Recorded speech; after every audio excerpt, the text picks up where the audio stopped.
The umbrella is bass, and then the subgenre of bass would be dubstep. Dubstep, melodic bass, drum and bass gets put into that. Some other people, purists, put it in their own umbrella. But it should be, because that's the core of it all. Okay, I'm reloaded. Jeff London, DJ Jason Smith. Here come the bang. When the sun goes down, the music turns up. A whole new world opens up behind the velvet rope.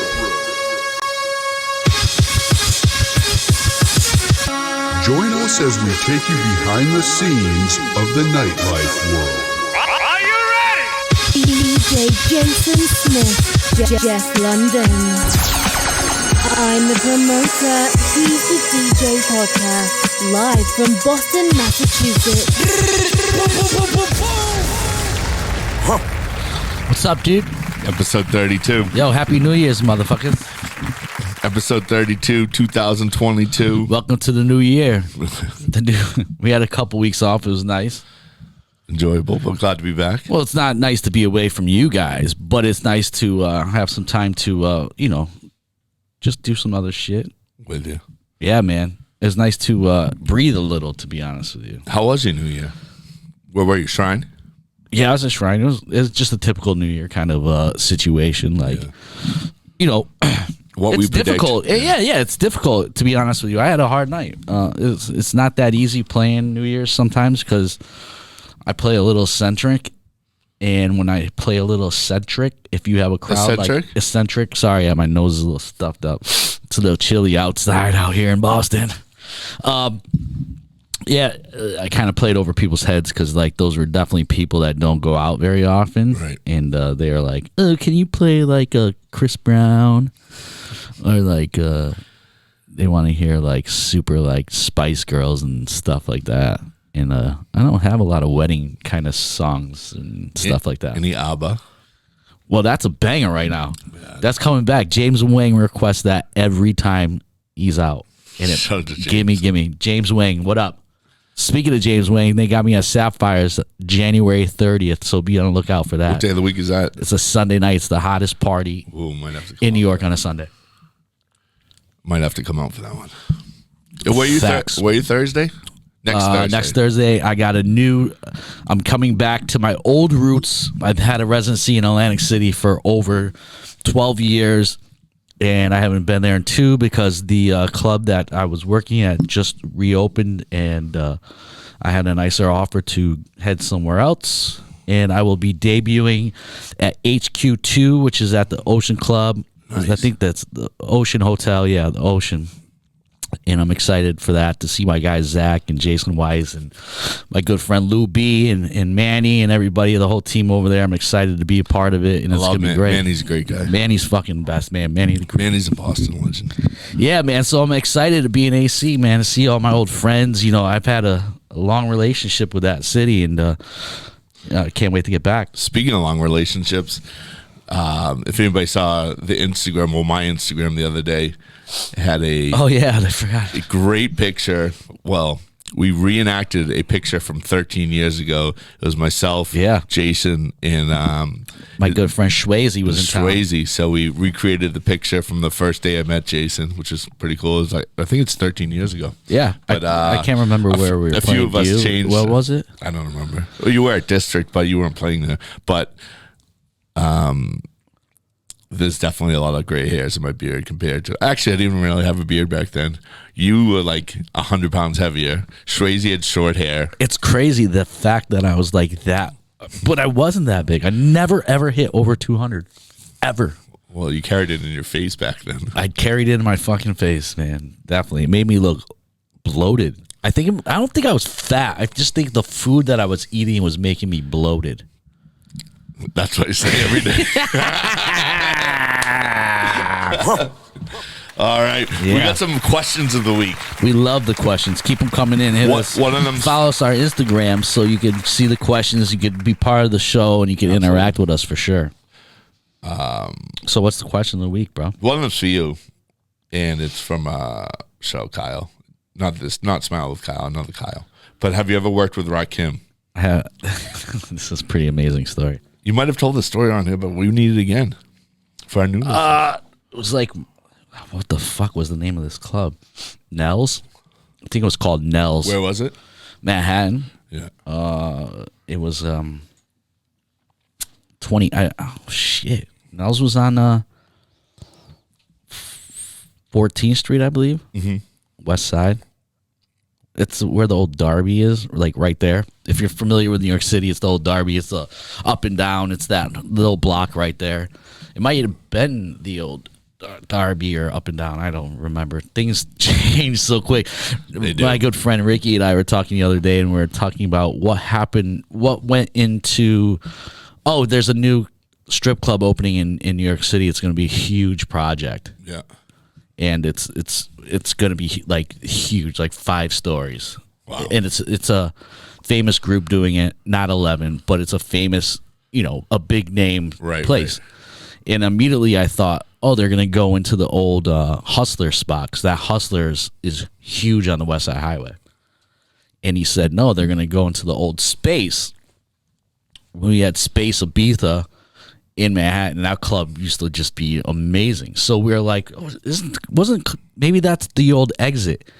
And we're just like thinking, like, how many like venues have like changed over? It wasn't Space. I don't think Space was anything before Space. Exit actually turned into a concert venue / production for television. Yeah, it would turn into Terminal 5. So Space turned into Terminal 5, and then I think that.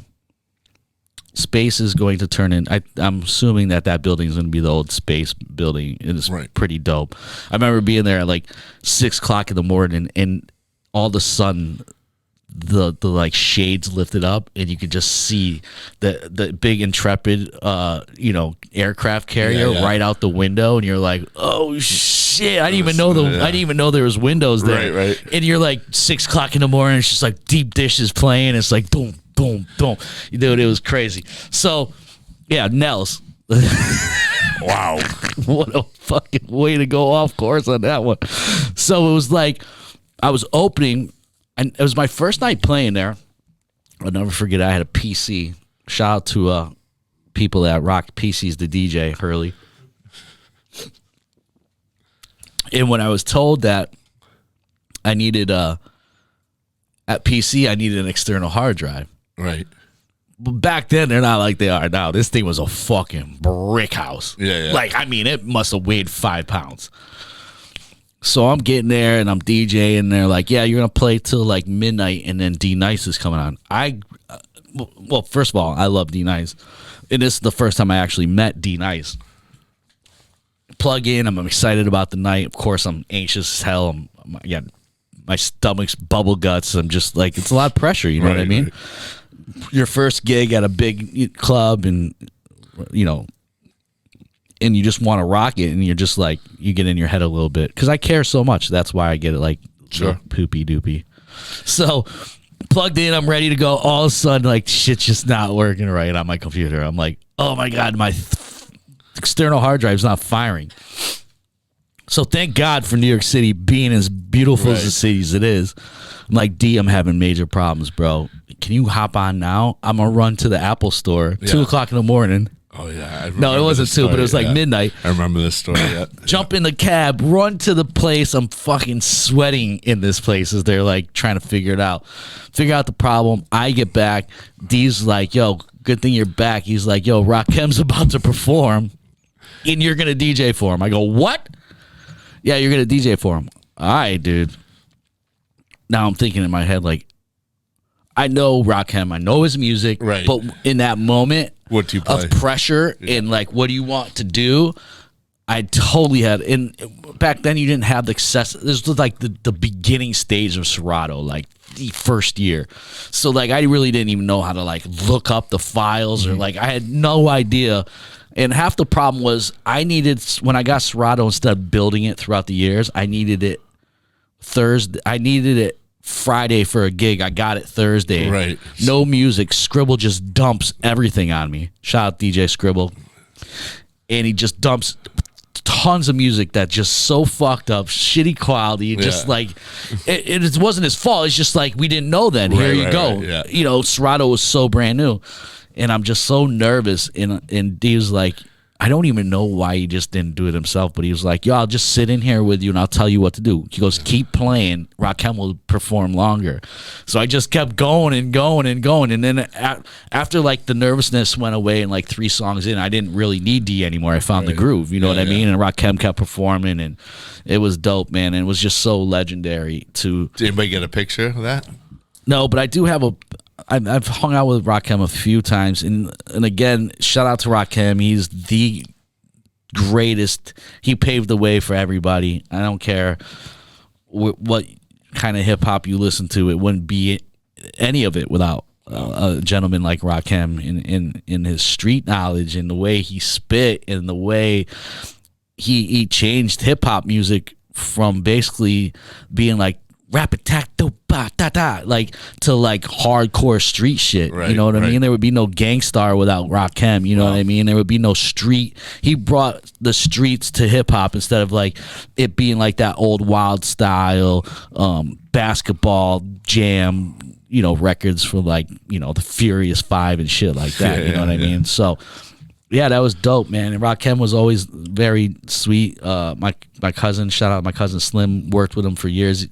He's from Ithaca, so my cousin went to school in Ithaca. So Rakim's from Ithaca? Not from, but his family is. Oh, no way. All right, we got another question. Hurley, you want to jump in on this one too? Of course. This is a great question, but it can get deep. Dude, so easy. Jason, I'm going to put a stopwatch on you. That's why we have a timer. Yeah. I talk a lot. How do you know you love what you do? Hurley, you want to go first? I mean, I feel like it doesn't feel like work. I mean, that's I feel like that's an easy answer. Yeah. I mean, that's like, I got a good one. Give it. I could be like really upset about something or not feeling well, and as soon as I start playing music, I don't give a fuck what's going on in my life. That shit is out the door. Yeah. It's a release. I used to, I'll tell you this story with, shout out to Bonnie. When I'd be get up. When you had your dreadlocks? No.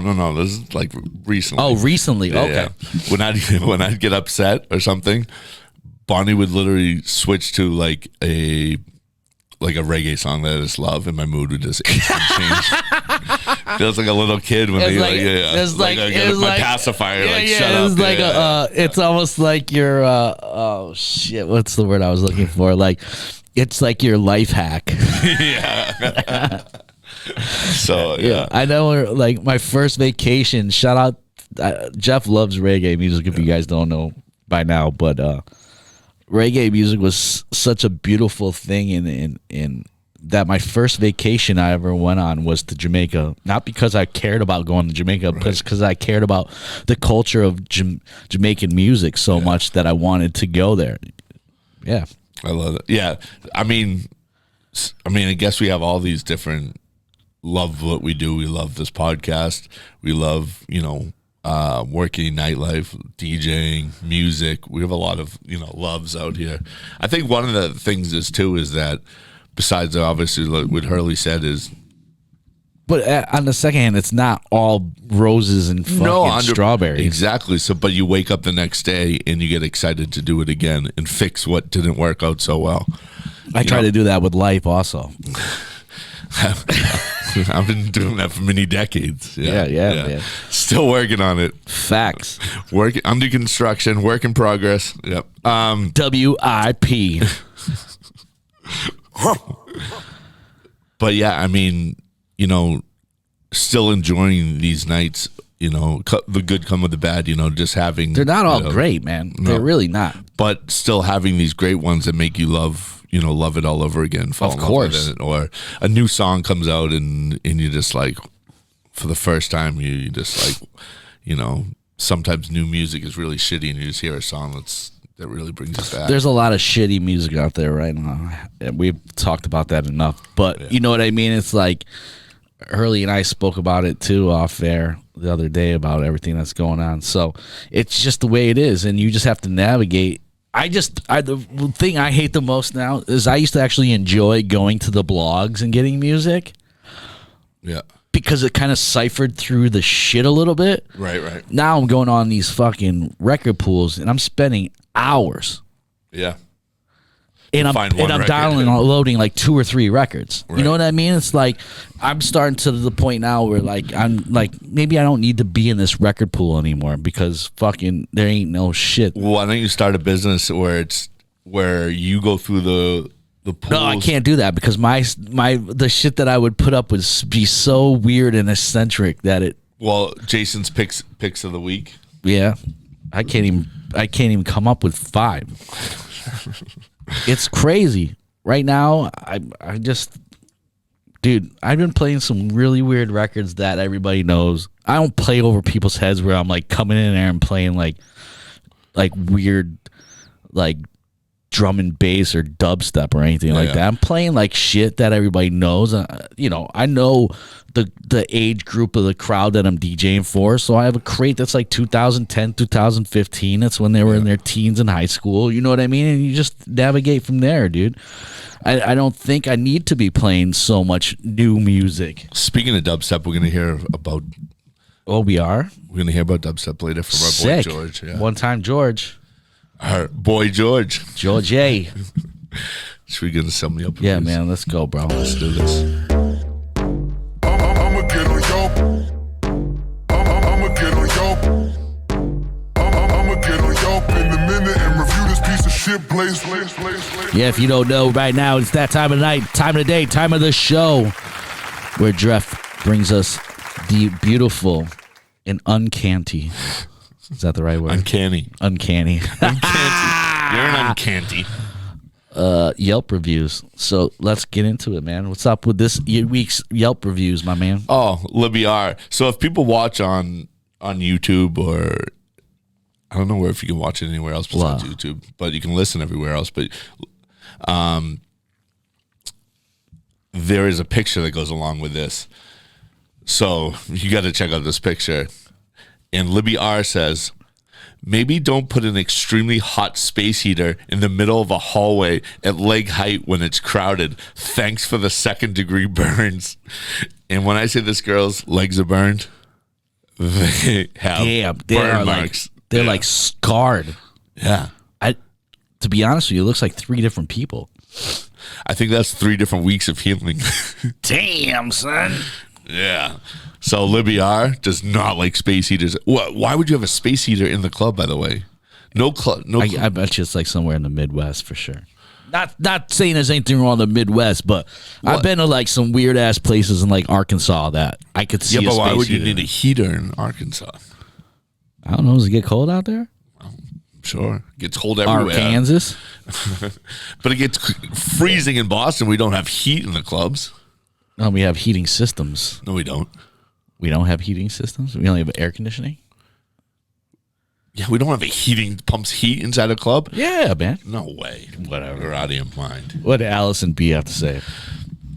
First of all, what I was thinking the other day too was these girls put up, well, guys too, put up these profile pictures, and now people are putting up like profiles on Yelp.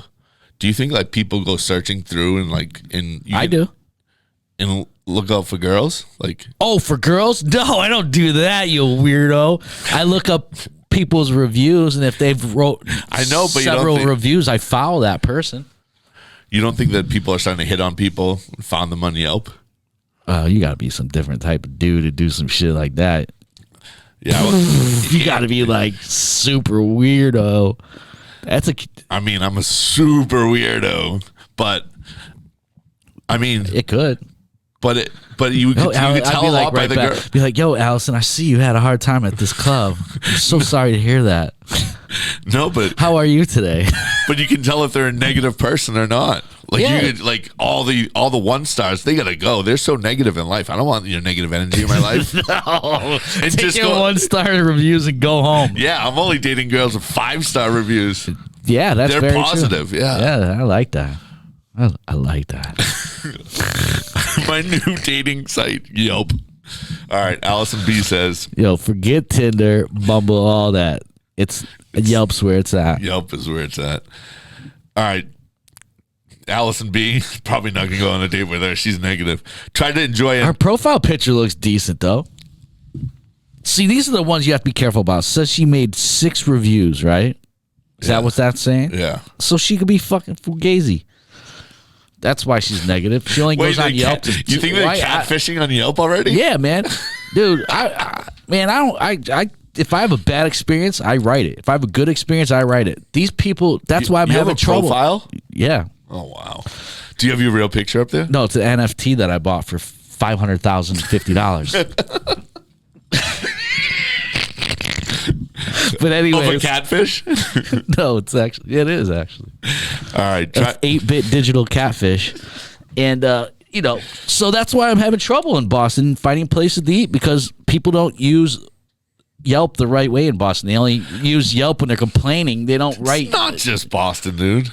In New York, it's not. It's very even kilt. Here, it's always like, no. Yeah, it's even kilt in New York. Positive, negative. Here, it's just like 1 star. Like the best Italian place I've ever been to has like 2 stars. Oh, whatever. Yeah. All right, Allison B. Agree to disagree on that one. Yeah, we will. All right, Allison B says, tried to enjoy a fun night with friends at a table. Wait, hold on. Hold up. All right. Last night I ordered food from this Chinese place, had 5 stars. It was the worst tasting Chinese food I've ever had in my entire life. Yeah, but how many reviews is that? It could be brand new. I count how many reviews there are. I average it out by how many reviews there are and how many stars they had. They had 4.5 stars and 236 reviews. What was it, American fake Chinese food? Yeah, but I come from New York. I thought it was going to be that good New York. No, Boston has way better Chinese food than New York. I don't know about that. It's 100% fact. Not this place. This place was so bland that I was like thinking about this morning. I'm going to reheat it for lunch and add spice to it. And I looked at it. I go, I'm fucking throw this shit away. $40 worth of food I dumped down the garbage. Well, guess what? Now they don't have. I guarantee you left a review. Now they no longer have 5 stars. No, they probably have 3.5 with my NFT. So Allison B 3 years ago says, try to enjoy fun night. Tried to enjoy a fun night with friends at a table at the bar.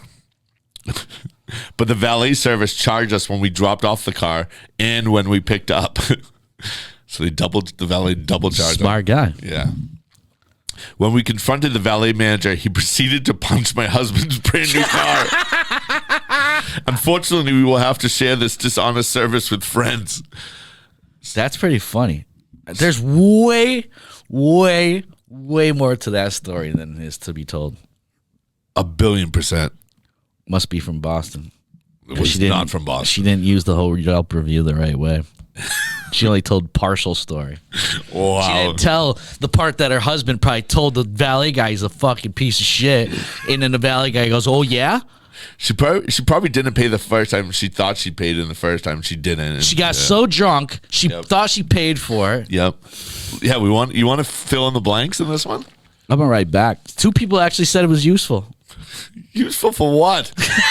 Wait, how many? Oh, it's cut off. There's Libby's is. I feel like Libby's Yelp review is more useful than Allison's, and she has 0 usefuls. Yeah, don't stand in front of heaters. Useful. All right, we got the last one. Wait, what's this guy's name? Backward Bender F. Do you want to know what my profile name is? What? I can't say on here. It's my alias. It's Francis Futterman. What? Francis Futterman? Yeah, that's my alias. Francis Futterman. How'd you come up with that? I don't know. Just came to me one day. This girl asked me my name one time, and I wasn't trying to I knew she was kind of into me, so I said my name was Francis. I used to tell everybody my name was Frank. Then it went to Francis. Now it's Francis Futterman from New Jersey. Well, it's funny because this one has to do with Frank's. This last review. Oh, really? Let's go. This club serves hot dogs. Well, listen up. Oh, if it's a strip club, that'd be sick. You imagine that strip club with hot dogs.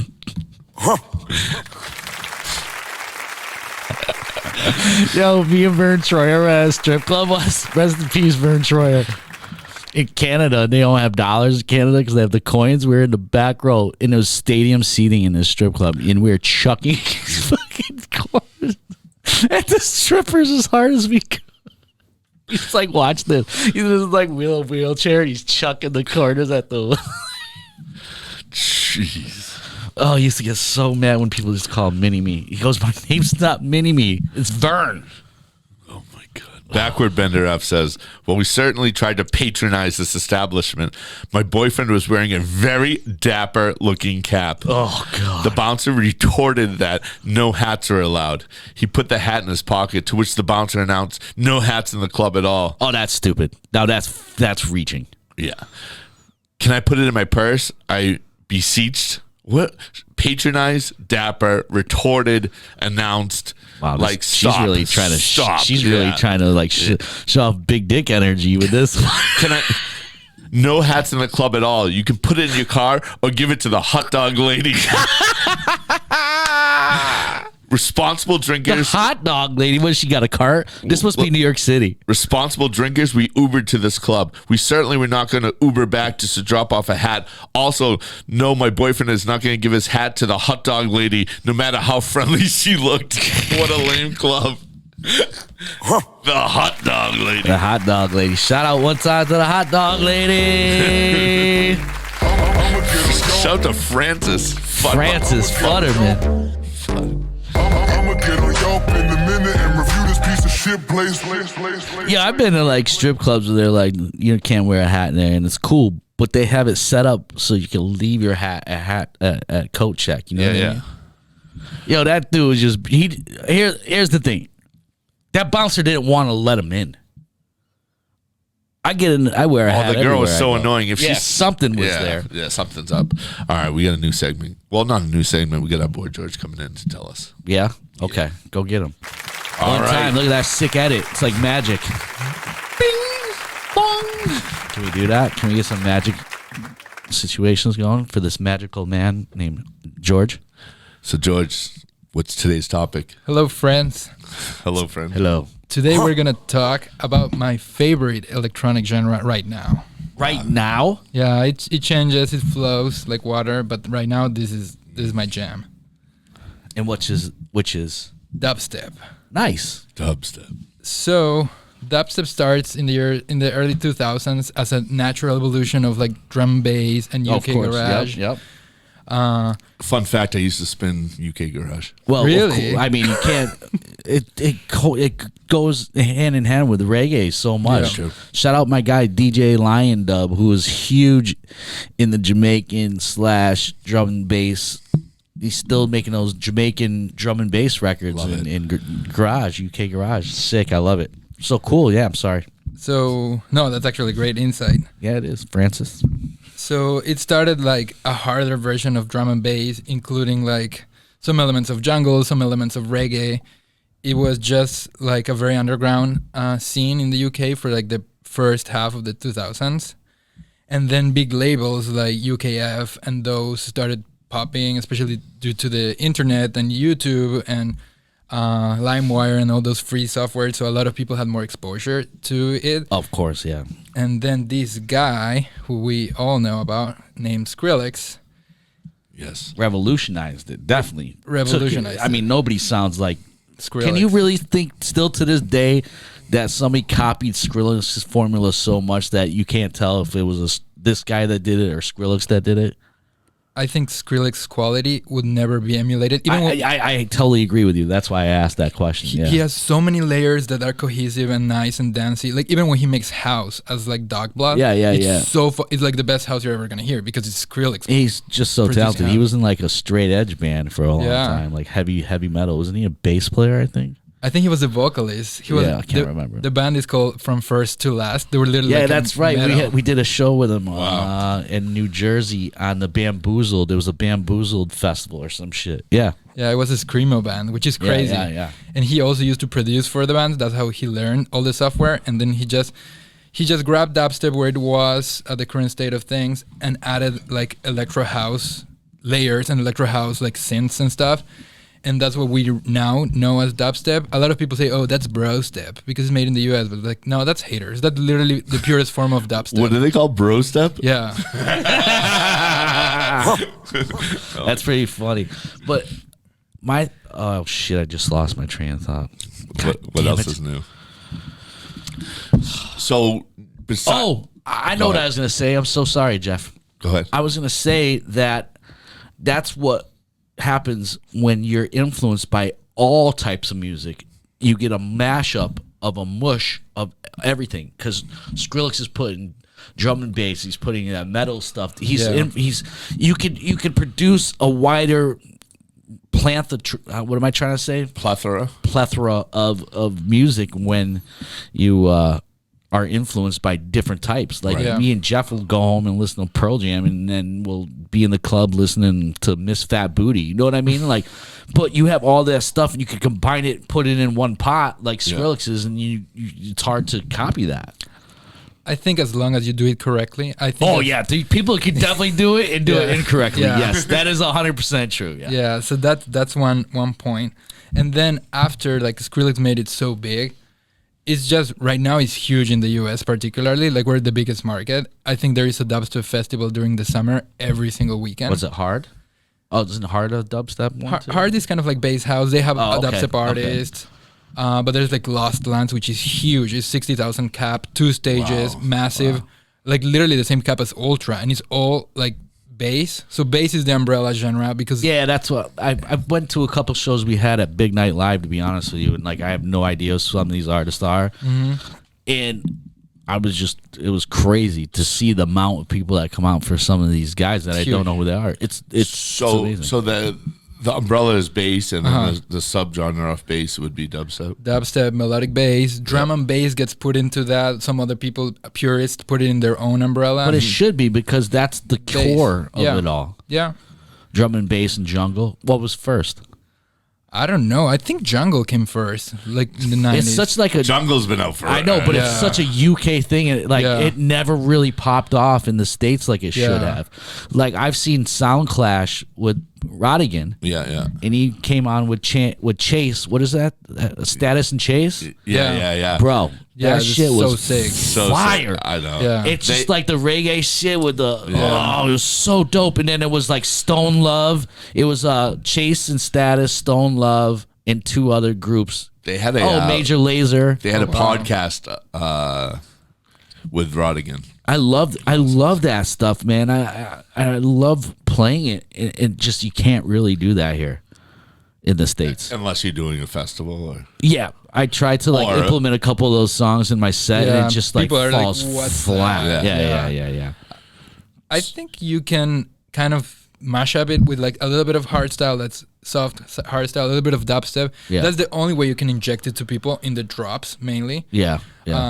Because if not, like people are not gonna go through a jungle build up or an intro because they don't. I have this sick ass Sigla remix with like Fuji's on it. It's so dope. And I tried playing it. I'm gonna play it tonight. I don't care, but I tried playing it. But it goes back to almost like that Craig David, like that Sonique, like I love that, like that UK Garage. Yeah, I think that's where. I could be wrong, but I feel like that's maybe where everything came out of that UK Garage in the late 80s, right? Or mid 80s? 90s. Well, 90s. Late 80s. 90s. Yeah. Now, who are the big artists right now? Yeah, that's a good question. So wait, from here? In the United States? Yeah. Well, first of all, if you pick up a stone in Boston, you find like 3 dubstep producers under it. That's a joke. What's not? It's true though.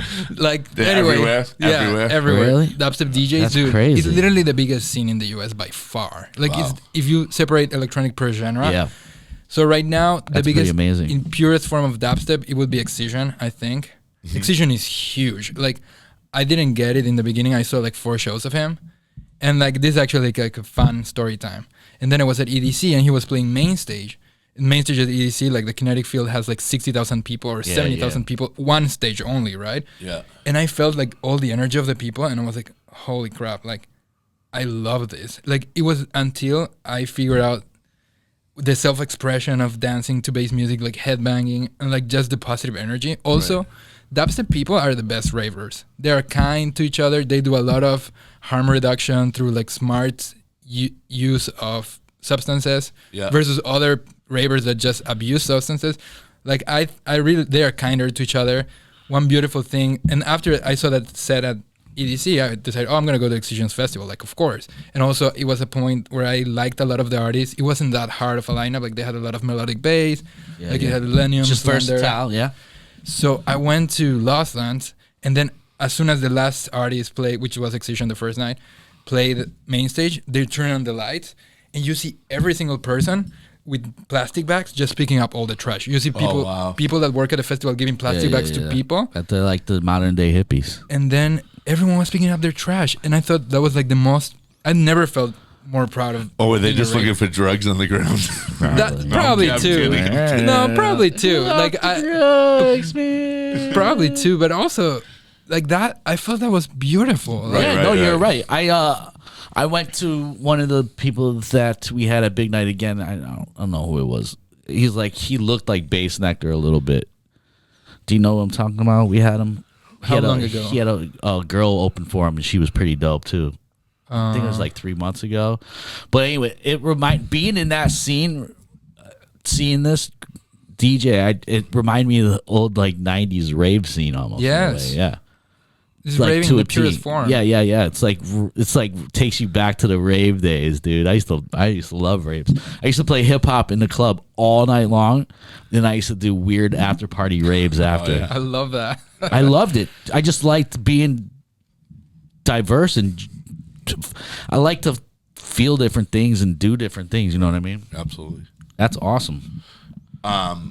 So what kind of artists are upcoming? Do you have any? Well, besides, you mentioned that one for the top artists, but give me some more artists that are upcoming, or more artists that are big time in the scene. Well, 12th Planet is really big. Tough Planet. Well, he's been around for a minute, though, right? He's been for 20 years already, or something like that. Isn't he like down with like Craze and like that? They're kind of like in the same circle a little bit. I think so. They're both part of Space Yacht. So that's like a collective. It's not it has its own label, but it's not a label. It's more. Mm-hmm. Maybe next week we can talk about collectives, and I can just research, because like house collectives and like general music collectives, which are tied to labels or sometimes they're not. They're so interesting to see how they operate and how their fans are loyal to a collective, but not precisely to an individual artist, which I think is pretty cool. Yeah. I see, like, a lot of times I'll go through and I'll see songs by artists that I don't know who the artist is, but I'll listen to it because of the label they're on. Mm-hmm. Yeah. That's how a lot of house music, that's how you find new house music. Well, because you have to go by the label. You can't go by the artist, because artists come and go like this. Pop in and pop out. Yeah. Other big artists in the dubstep realm, Virtual Riot, he's up and coming. He's really good. I don't know. Mainly so there's this thing that's what I love about electronic music. So there comes this kid Millennium, and he starts playing melodic dubstep. And this is just one thing, like a one-off artist. And then a lot of people start playing it at their own ways. Right. And then it becomes a genre, like it branches out. And he became huge. I opened up for him one night. Isn't he one of your favorite artists? He is. Yeah, he's big time. He's got like a big following too, man. Huge. Everyone buys his merch. His fan clubs on Facebook are ridiculous. I mean, ridiculous in a good way. Like, it's people supporting other people. Yeah. You literally see people like, hey, I bought 3 tickets to this show, but this is for me, my friend, and I want to give away one to someone that cannot afford to go. That's pretty awesome. Like that sense of community is just amazing. Well, in the hippie community, we used to call that. You know what you call it? What did they say? Can I have a? No. What was it? It was a miracle. Yes. We used to call the free ticket the miracle ticket. So people would go see the Grateful Dead with no tickets. Like, and the door. You walk around like this, and that person needs a ticket. So if you see somebody walking around like this, and Fish too, that whole hippie genre, that's what they used to do, man. So there's that interesting portion of EDM ravers. They call them the wooks. They call themselves wooks, but if you're not a wook, you shouldn't, because it's not appropriate, whatever. They bring all the values from, like, especially from Fish. Like, they are also fans of like jam bands and stuff. So like Disco Biscuits and shit like that. Yeah. See, I know about that. Don't sleep on me, son. So Jeffrey. That's like a super cool thing as well. Like they just bring a lot of value. Sometimes, a lot of times when like the Disco Biscuits has like a festival or something, they bring in a lot of bass. Dubstep, Really? DJs, yeah. Oh yeah, they'll play all night. There's like this thing called Camp Bisco, which is like 3 sets of the Disco Biscuits. Scranton, Pennsylvania. Yeah, where the office is. Wow, that's right. And they have a stage that's for jam bands and live music, and they have their electronic stage, which is mostly gonna be dubstep or bass. I have a lot of friends that just bass. love Disco Biscuits, man. Yeah, they have a cult following. They've been around for a long time. Ever. Yeah. Like what the thing they used to do a lot would be Fish would play New Year's Eve at Madison Square Garden like they do every year, and then Disco Biscuits would actually play in the Hulu or whatever theater, and it changes all the time. But the Madison Square Garden theater in the back, so people would leave the Fish show after it was done to go see like Disco Biscuits all night, and then they'd have an after party somewhere too. It's crazy. That's awesome. It's a big scene, man. It's a big scene. It's very interrelated with other types of music. I do expect bass to keep branching out. We didn't even touch about touched down tempo bass, like bass nectar, which some people call experimental bass, or like res. So that's like a whole new beast that's separated from dubstep. That's insane. But it's pretty insane too. It's pretty big. A lot of artists double between the two types of things. Do they have to have aliases when they do that though, or they stick to their? Some of them are known for playing both and producing and releasing both. Some of them have aliases. I think it's a very even split. Yeah. I mean, if you're Excision and you want to do like down tempo, this is actually super cool. He has these things called detox sets where he plays down tempo bass. Oh, that's cool. So if you're seeing a detox set, it's even a whole new different visuals. And it's a totally different scene. They they just make it like a totally new, totally different concept. That's cool. And I would imagine that detox sets are cheaper than regular sets because he would play a detox set at some festivals, but not. Oh, that's regular. like Cascade does Redux. Redux, exact. It's same thing. Yeah, yeah. So, and that's cool because you feel like his energy and his sound, but it's a completely different baseline, It's a completely different skeleton. And that shows also versatility because there are some artists that just play one thing. Right. I'd say a lot of producers. Well, here's the thing when it comes down to this type of music and electronic music in general. You have these people that, even big name DJs that we have booked here and that I DJ with over the years, they're not DJs, dude. They're producers. They're producers. Right. So DJing is foreign to them.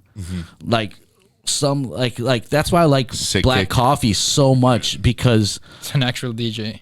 Dude, I could watch him. Oh my God, Green Velvet one night was just crushing it at the Grand. Like you could tell when a DJ is a DJ and a producer is just DJing. Yeah, right. Yeah, there's very few that cross over that could actually do both, but there is some that can. Yeah.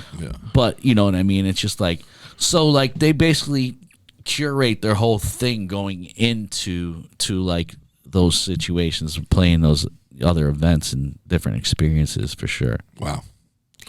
That's awesome. It is fun. I love it. Music is beautiful. It is, man. All types. Give me one last statement on dubstep. Me? You got it. You know that shit ain't coming from me, bro. If you don't like it, just go to a sold out show. Put yourself in the middle of the crowd. Always. Ear protection, always. Just feel the energy. Just ignore everything else. Ignore the beautiful visuals. Sorry. Ignore a bunch of things. Just feel the energy of the people around you. And you're going to start getting into it more and more. And eventually you're going to become like me that all day listens to fucking dubstep sets on SoundCloud. I'll be honest. I couldn't figure out the time signature of what this DJ was actually doing, though. It was not like normal. It's just like whatever feels goes. And it was just like I was trying to catch a beat, and it was just like I don't understand. I was having the songs had no structure from what I was feeling. Oh, are you talking about Subtronics? Yeah, dude. Yeah, so dude, it was like 4 bars, then the next one was like 8 bars, and then the next was like 2, and it was just like I couldn't figure out. Usually you have like your 8, 16, 8, like I have 32. a disclaimer for that. Okay. Subtronics is considered rhythm. Rhythm branches out from dubstep, and it's just that. You spell it RIDDIM, but it's for rhythm. So you have a rhythm, but you don't have a structure. So like you keys, subtronics. They do that shit on purpose. It's purposely done. If you're not into it, you feel it's, and if you don't know the songs, you feel it's horrible. But for ravers that listen to one build and then the drop of another song, they go nuts. Rhythm is an acquired taste. It's like a fucking it's almost like a patchwork of songs curated into one. I'd be like, I know that, and it'd be like, what the fuck? Yeah. That's literally what they expect from you. And it wasn't even like the build up. The build up was like wrong. Like it was crazy. So that's because that's rhythm. That's the experience that I had. Yeah. Well, in Jamaican music, they have rhythms too. Yeah. But it's a little different. It is different. But George, as always, we really thank you for coming on. Thank you for having me. Our expertise. We appreciate you. Expertise. Oh my God, I love that tattoo. I'm flying like Keith Haring. Oh, the Keith Haring one. Thanks, dude. Legend. One time for Georgie. Like magic. He's gone. It's like David fucking Copperfield and shit. Or Francis Ferdeline or whatever your name is. No, it's Francis Ferdeline. Frank Fugazi. This just in, breaking news from our PNN network. Positive News Network with your host, Jeff London. All right, we're going to switch it up a little bit. I had something written down for positive news. You did? What happened? We got to talk way more about this subject. Oh, I know, because it was just done so well. That was, So shout out to Mass Appeal and Nas. We'll talk about that next week. Positive news is we made it to 2022. We're trending in Egypt once again for the third week. Shout out to my people in Egypt one time. Yeah. I don't know who's listening or what fake IP address, but thank you very much. Must be Francis Ferdeline. Yeah, now I know who it is. Wait, is that your Egyptian name? No, dude. It's actually, I have a computer network over there just boosting our streams. Well, I appreciate it. I just want to thank over half a year. We're into this, new year of this, and I'm so glad that we got to do this. How together. long have you been doing the podcast for? Since I think May. Oh, okay. Yeah. So. Well, I hope you guys like it because it's been amazing. I try my hardest to entertain you fuckers. We got some new merch up. The merch is on. Yo, put a link right here underneath. BigNight.com. Yeah, put it up. Put up a link right here where you can get our merch, yo. Support us, man. Support it right here. Oh, yep, there. Put it on Jeff's face. No, don't put it on my face. And you can follow us at pause. At I'm the promoter. He's the DJ. You can follow Jason at Jason Smith Music. You can follow Jeff London at Jeff London _. Thank you once again, Hurley. Okay, I'm reloaded. Jeff London, DJ Jason Smith. Here gonna bang. When the sun goes